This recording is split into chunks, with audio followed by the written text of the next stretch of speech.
이재명 당대표의 속개 선언으로 더불어민주당 제118차 최고위원회 회의를 속개하겠습니다.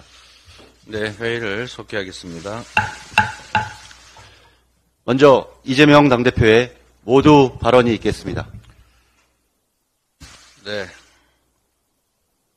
OECD가 마이너스 성장을 예고한 독일, 일본, 한국 중에서 우리나라만 유독 재정 지출 계획이 매우 부실합니다. 깊은 경제학 지식이 없더라도 상식적으로 보면 불황기에, 경기 침체기에는 정부가 재정 지출을 늘려서 경제 활성화 조치를 해야 되는 것입니다. 독일은 신재생에너지 관련 공공투자 그리고 재정 지원 증가로 투자 증가를 견인한다는 계획입니다. 일본 정부도 에너지 가격 상승에 대응한 가계 지원금 지급과 방위비 지출 증가 등으로 투자 촉진을 유도한다는 구상입니다. 그런데 윤석열 정부는 마땅한 계획도 없이 2024년이면 경제가 회복될 것이다 라는 막연한 기대만 표출하고 있습니다. 나무에서 감 떨어지기를 기다리고 있지만 국민들께서는 하루하루가 고통스럽고 경제는 침체가 계속돼서 심각한 손실이 발생할 수 있습니다. 경제의 꺼진 불씨를 키울 수 있는 민생회복 추경을 다시 한번 제안드립니다. 고금리 피해 회복을 지원하기 위한 약 12조 원, 고물가 에너지 요금 부담 경감을 위한 약 11조 원, 주거 안정을 위한 약 7조 원 등을 비롯해서 미래 성장과 경기 회복의 마중물 역할을 할 재생에너지, 디지털, SOC 인프라 투자, 전세 사기 피해자 지원까지 합쳐서 약 35조 원 정도의 추경 편성이 시급하다고 판단이 됩니다. 정부가 강조하는 재정 건전성 때문에라도 추경을 하는 것이 맞습니다. 내핍 생활을 해서 기초 체력을 손상시키는 것은 국가 경제에도 바람직하지 않은 결과를 만들어낼 것입니다. 우리나라의 부채 비율은 51.5%로서 선진국 평균인 117.9%의 절반에도 미치지 못합니다. 추락하는 경제, 민생의 고통을 생각하면 재정 투자를 늘려서 경제를 활성화시키는 게 반드시 필요합니다. 정부와 여당은 더 이상 서민 고통을 가중시키지 말고 실질적인 물가 안정과 내수 활성화의 시작이 될 추경에 화답해 주시기를 당부드립니다. 안타깝게도 오늘부터 일본이 후쿠시마 오염수 방류의 시운전을 시작한다고 합니다. 국민의 85%가 반대하는 것은 물론이고 일본 현지의 주민들 또 인접한 중국, 홍콩, 대만 같은 다른 나라들도 반대하고 있습니다. 그런데 희한하게도 오직 가장 큰 피해를 입는 대한민국의 윤석열 정부만이 오염수 방류를 침묵으로 사실상 용인하고 있습니다. 기가 막힌 오염수 동맹입니다. 여당 대표가 지난주에 일본 대사와 만난 이유가 국민들에게 오염수를 선물하기 위한 작업이었냐 이런 비판까지 나옵니다. 국민의 심판을 재촉하는 길이라는 점을 명심하시기 바랍니다. 깜깜이 시찰단이 입국한 지가 벌써 한 달이 다 돼갑니다. 당장 시운전까지 한다는데 시찰단의 결과마저 깜깜이입니다. 숨긴다고 숨겨질 일이 결코 아닙니다. 시찰 결과를 낱낱이 국민께 보고드리고 그 결과를 토대로 명확히 정부의 입장을 밝혀야 합니다. 시찰 과정과 결론이 납득 가능한지는 국민들께서 판단하실 것입니다. 오염수, 핵 폐기물을 처리수라고 표현하고 1리터씩 매일 마셔도 괜찮다는 괴담을 퍼뜨리고 이 문제를 지적하는 야당의 주장, 국민의 주장을 오히려 괴담이라고 덮어씌우는 이런 행태에 결코 국민들이 또 역사가 용서하지 않을 것입니다. 명확하게 오염수 방류 반대 의견을 이 정부가 표명해야 하고 실질적인 대책을 강구해야 된다는 점을 다시 한번 말씀드립니다. 이상입니다. 다음으로 박광원 원내대표의 발언이 있겠습니다. 네, 당대표께서도 말씀하셨습니다. 추경은 매우 절박합니다. 추경은 선택이 아니라 필수입니다. 첫째, 경기 침체와 고물가로 서민과 중산층이 매우 어렵습니다. 여기에 역대급 폭염이 예고되면서 취약계층의 건강과 냉방비까지 크게 우려되는 상황입니다. 추경으로 경제 주체인 국민 가계의 구매력을 회복해서 소비를 늘리고 세수를 확보하는 선순환의 길로 가야 합니다. 둘째, 긴축 재정은 경기를 차갑게 식히는 것으로 현명한 길이 아닙니다. 정부는 세수 부족을 만회하기 위해서 강제 불용을 검토해서는 결코 안 됩니다. 박근혜 정부는 2014년도에 경기 침체와 세수 부족 사태에 강제 불용으로 대응했습니다. 그 결과 연간 성장률 3.2% 가운데 정부 지출 성장 기여도는 0.4%로 민간 지출 기여도인 2.8%포인트의 7분의 1에 머물렀습니다. 이 때문에 경제 전반에 부담을 준 뼈아픈 경험을 우리 모두가 알고 있습니다. 추경을 해야 합니다. 강제 불용은 잘못된 길입니다. 셋째, 초부자 감세를 지금이라도 처리하기 바랍니다. 정부가 못 거둔 세금을 안 쓰는 것으로 대응하려는 것은 근본적 해법이 아닙니다. 국가재정은 경기가 과열됐을 때는 지출을 줄이고 내수가 부진하고 세수가 줄었을 때는 적극적으로 재정 지출을 늘려서 경기를 살리는 것입니다. 앞으로 저출생과 고령화, 양극화와 불평등에 대응하기 위해서라도 이번 기회에 초부자 감세 기조를 폐기해야 합니다. 그렇게 해서 재정 운영의 역량을 강화하는 길로 갑시다. 적극적이고 과감한 재정 정책이 우리 경제의 포용성을 높이는 것입니다. 민주당은 고물가와 고금리, 공공요금, 고용불안, 주거불안을 겪는 취약계층과 서민, 중산층을 보듬는 민생경제 회복 추경을 추진하겠습니다. 정부는 조속히 국회와 추경협의에 나서기 바랍니다. 오늘부터 6월 임시국회 대정부 질문이 사흘 동안 진행됩니다. 민생이 그 어느 때보다도 어렵고 정부 정책에 대한 국민의 불안과 불신이 날로 커지는 상황입니다. 여기에 더해서 언론과 노동을 비롯해서 사회 전반에 대한 반민주적 탄압까지 한마디로 총체적 국정 난맥 조짐이 분명한 가운데 열리는 대정부 질문입니다. 민주당의 대정부 질문의 문제는 여기에서 출발합니다. 최우선 원칙은 국민입니다. 국민의 생활 감각과 눈높이에서 대정부 질문에 임하겠습니다. 국정의 모든 영역에서 퇴행과 후퇴를 거듭하는 정부의 실정을 명확하게 지적하고 국민의 삶을 흔드는 불안과 위협을 걷어내는 일에 집중하겠습니다. 그렇게 국민의 민생 고통이 날로 커지는데도 경제 낙관론에 빠져서 수수방관하고 후쿠시마 오염수 해양 투기를 강 건너 불구경하듯 하는 것은 국민의 삶을 얼마나 가벼이 여기는지 보여주는 것입니다. 이에 대해서 민주당이 확실하게 지적하겠습니다. 후쿠시마 오염수 해양 투기는 당장 오늘부터 시운전에 들어갑니다.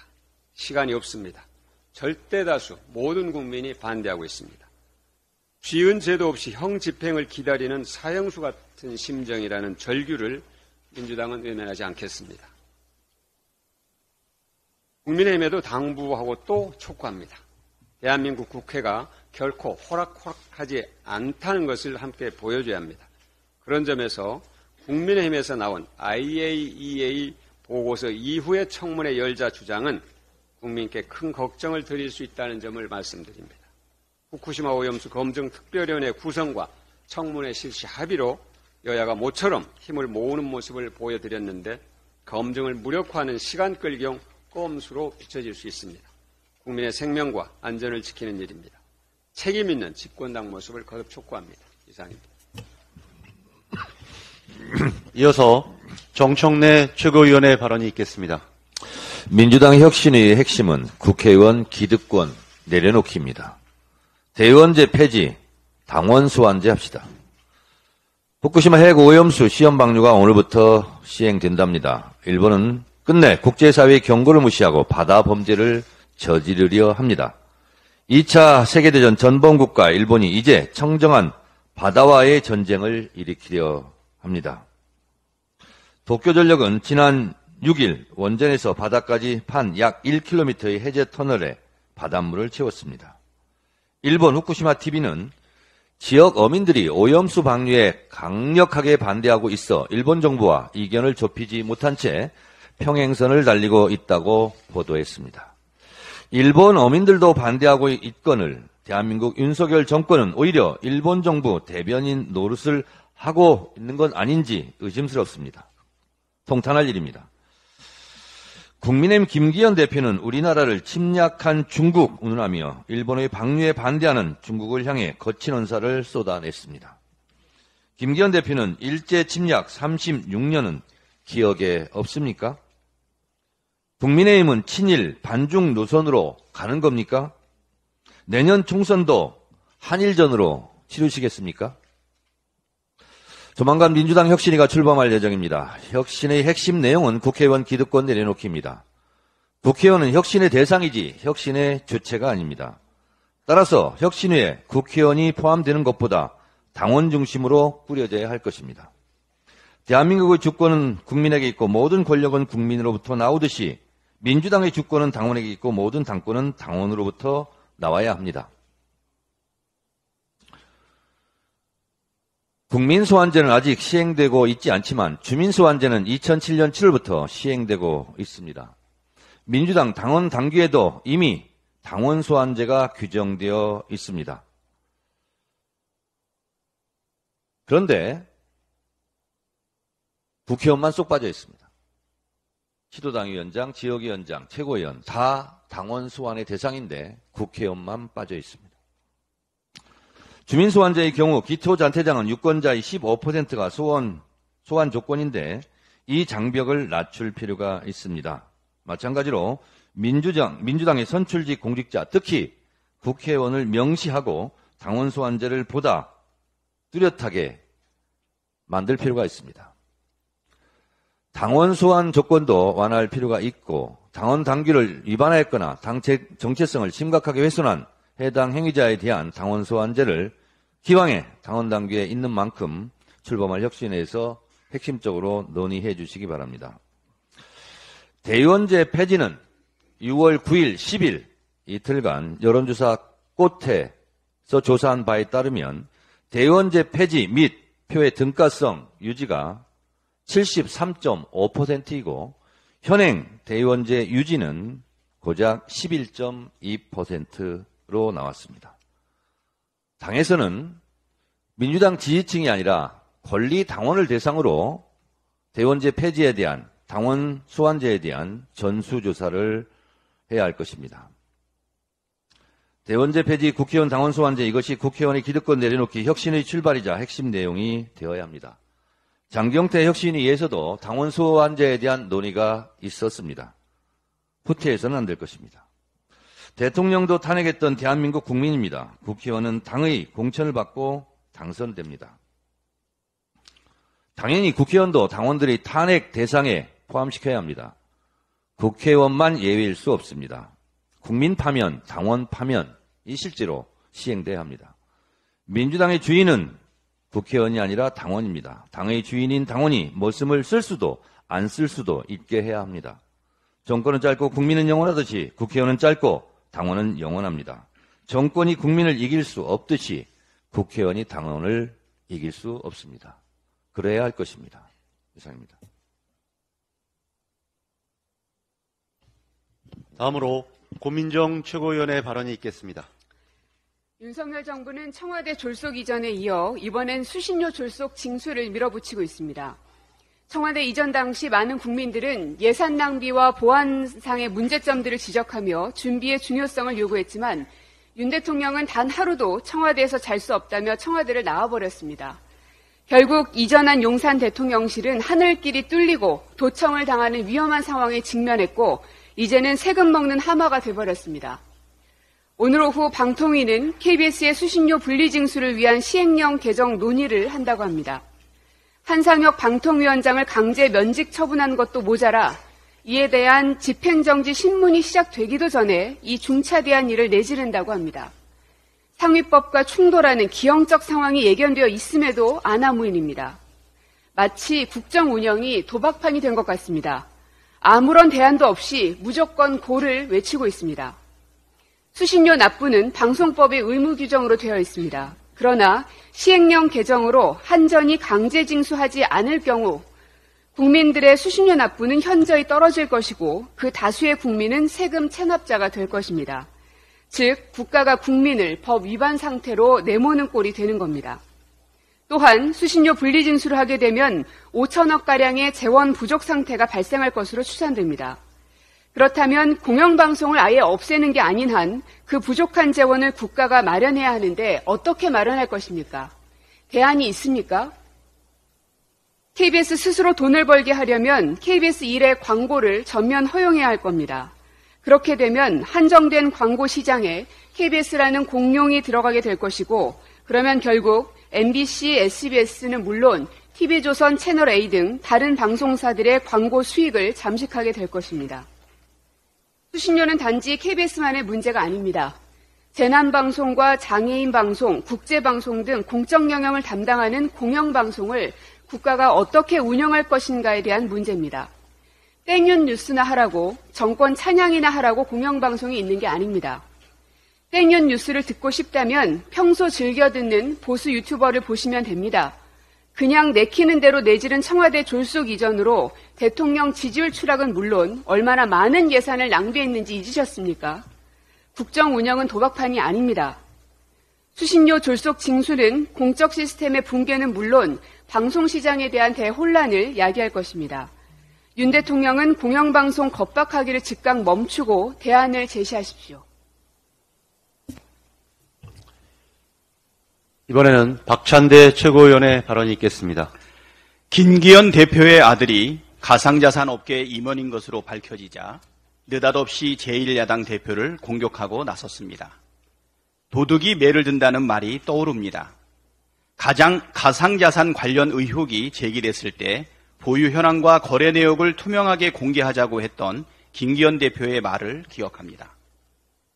공개된 위메이디의 국회 출입 결과를 보면 국민의힘 의원실 출입이 훨씬 많았고 그중에서도 가장 출입이 많았던 국힘당 허은하 의원실의 보좌관은 퇴직 후 가상자산 거래소 공동대표가 되었습니다. 공교롭게도 김기현 대표 아들은 가상자산 업계 임원입니다. 김기현 대표 말대로 보유 현황과 거래 내역을 투명하게 공개하면 될 일입니다. 김기현 대표는 엉뚱한 데 화풀이하지 말고 자신과 가족의 가상자산 보유 현황과 그동안의 거래 내역을 투명하게 공개하기 바랍니다. 떳떳하다면 머뭇거릴 이유가 전혀 없지 않겠습니까? 검찰의 유일한 동아줄인 유동규의 진술이 갈팡질팡하고 있습니다. 최근 진행되고 있는 정진상 정무실장 재판에서 핵심 증인인 유동규는 뇌물 혐의의 기초 사항인 금액과 출처에 대해 제대로 답변하지 못하고 있습니다. 지난 9일 서울중앙지법에서 열린 정 전 실장에 대한 13차 공판에서 유동규는 2013년 추석과 2014년 설날에 명절 떡값 1천만 원을 남욱에게서 받아서 준 게 맞느냐는 정 전 실장 측 변호인의 질문에 답을 내놓지 못하고 침묵을 이어갔습니다. 판사가 당시 남욱 이외의 업자에게 명절이라고 2천이나 1천 받을 루트가 있었나? 누구한테 받았는지 재원을 묻는 거다라고 재차 질문을 하자 유동규는 정확하게 기억이 안 난다고 얼버무렸습니다. 13년 추석에 1천만 원 준 것이 맞느냐는 변호인 질문에 유동규는 맞을 거다라는 막연한 답을 했다가 재차 확인하자 다시 침묵을 이어갔습니다. 14년 설에 1천만 원을 준 것은 확실하냐는 질문에도 답을 흐리면서 1천인지 500인지 잘 모르겠다고 했습니다. 세상에 이런 코미디가 없습니다. 자신이 누구에게 돈을 받아서 얼마를 전달한 것인지조차 오락가락하는 유동규의 진술은 애초에 검찰의 기소가 얼마나 무리한 것인지를 여신이 드러내고 있습니다. 사필 규정이라고 했습니다. 진실은 반드시 밝혀질 것이고 검찰의 정치 탄압은 반드시 심판받게 될 것입니다. 일본 도쿄전력이 오늘부터 원전 오염수 방류를 위한 시운전을 시작합니다. 국제원자력기구의 최종 보고서가 나오기 전에 사실상 방류 일정을 강행하는 것입니다. 국제원자력기구의 검증 절차는 사실상 요식행위에 불과하다. 일본과의 짜고 치는 고스톱이다라는 분석에 힘이 실리고 있습니다. 후쿠시마 원전 주변의 어민들도 오염수 해양 투기에 반대하고 있고 일본 국민의 절반 이상이 일본 정부의 방침에 반대한다는 조사가 있지만 일본 정부는 입장을 굽히지 않고 있습니다. 일본 정부의 마이동풍식 태도는 윤석열 정부에게도 큰 책임이 있습니다.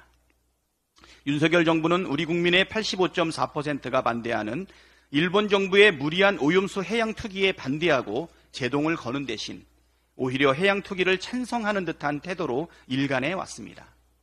최인적 국가인 대한민국 정부의 이런 태도가 일본 정부의 해양 투기의 날개를 달아주고 있습니다.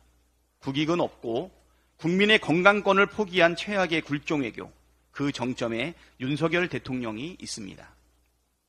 윤석열 대통령은 과거 후쿠시마 원전에서 방사능 유출이 없었다고 말한 바가 있고 한일 정상회담 당시 원전 오염수 해양 투기에 대해 시간이 걸리더라도 우리 국민의 이해를 구하겠다고 말했다는 보도도 있었습니다.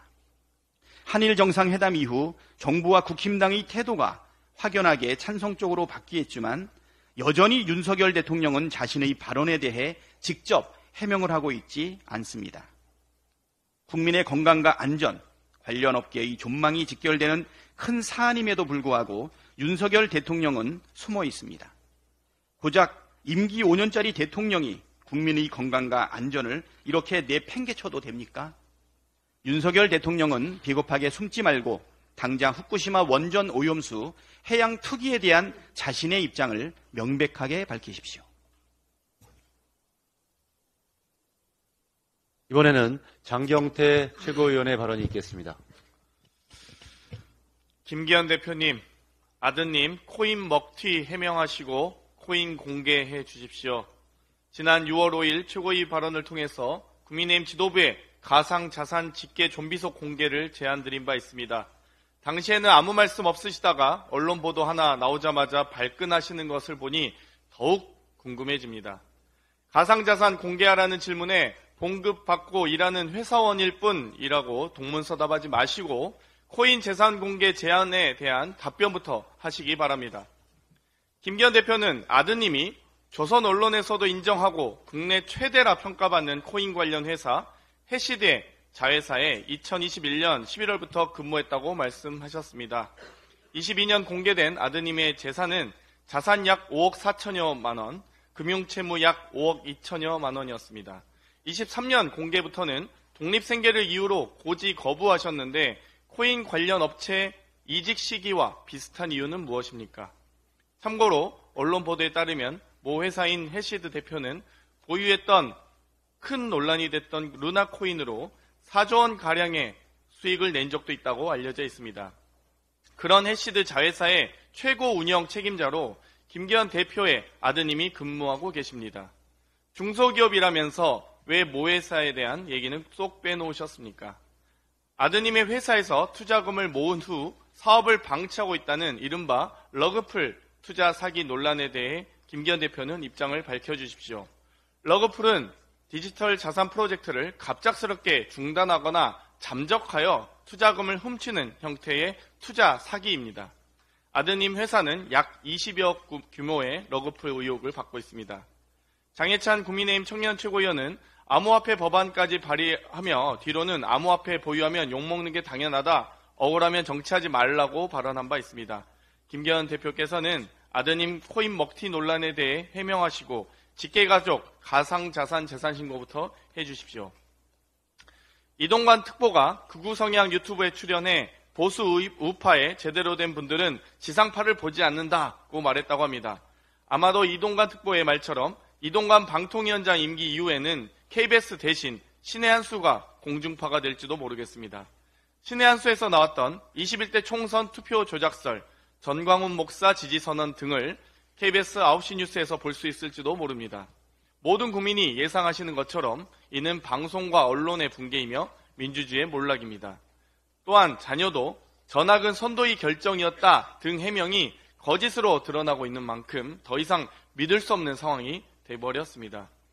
끝으로 방통위법은 대통령직 인수위원을 방통위원 결격 사유로 두고 있습니다. 대통령직 인수위 특별고문에 이어 현직 대통령 특별보좌관인 이동관 씨를 방통위원장으로 임명하는 것 자체가 결격 사유를 무시하는 것입니다. 그리고 법제처 역시 이동관 특보의 방통위원장 적격성 여부에 대해 국민과 역사 앞에 책임질 수 있는 답변을 해주시기 바랍니다. 이상입니다. 마지막으로 서은숙 최고위원의 발언이 있겠습니다. 남편이 대통령이 돼도 아내 역할에만 충실하겠습니다. 부디 노여움을 거둬주십시오.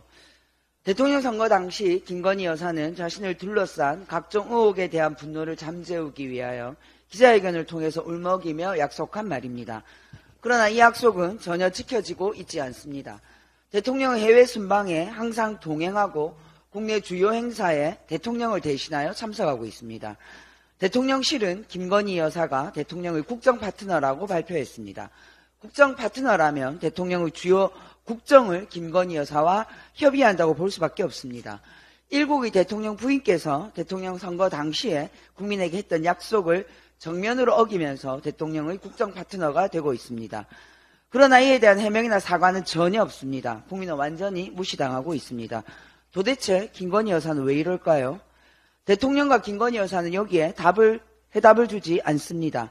다만 대통령 부부와 특별한 관계인 무속인 천공은 말하고 있습니다. 천공 가라사대. 우리나라 영부인의 역할이 엄청나게 중요한 때, 지금 아무리 세계가 남자들이 대통령이 된다고 하지만 그 나라 안에서 정치는 영부인이 하는 것이다. 이것은 굉장히 중요한 것. 김건희 여사가 지난 9일 충남 서천군에서 열린 한산 모시 축제에 참석하여 축사를 했습니다. 그리고 다음 날 10일 천공 스승께서 한산 모시 축제 현장에 오셨습니다. 지역 언론에 따르면 대통령 부인이 개막식 첫날 늦게까지 축제 현장에 있었고 다음 날 곧바로 천공이 와서 서천군수의 안내를 받으며 축제장을 둘러봤다라고 합니다. 서천군수는 왜 천공 스승을 수행하고 대화까지 했을까요? 서천군수는 우연히 천공 스승을 만나서 우연히 만난 김에 커피 한잔하면서 대화했다고 황당한 변명을 합니다. 서천군수는 우연히 만난 사람과는 커피를 꼭 마시고 서천군수는 우연히 만난 사람과 커피 마실 때는 경찰 간부를 배석시키나 봅니다. 김건희 여사는 윤석열 대통령의 국정 파트너이고 천공 스승은 김건희 여사와 협의하는 또는 김건희 여사를 배후 조정하는 국정 파트너인가요? 묻지 않을 수 없습니다. 김건희 여사의 해명이 필요합니다. 남편이 대통령이 돼도 아내 역할에만 충실하겠습니다. 부디 노여움을 거둬주십시오. 이 대국민 약속을 지키지 않는 이유가 천공 스승의 지시 때문은 설마 아니겠지요? 설마 무속인 천공과 계속 교류하면서 국정을 상의하고 있는 것은 아니겠지요? 윤석열 정부는 2023년 AI 시대에 정치와 무속의 결합이라는 현대 정치의 신기원을 열겠다는 것입니까? 국민이 뽑은 국민의힘 국회의원 여러분, 이런 괴이한 일을 보고도 침묵할 것입니까? 이상입니다. 이상 발언을 모두 마치고 당대표께서 제118차 최고위원회를 폐회하시겠습니다. 네, 회의를 종료하겠습니다.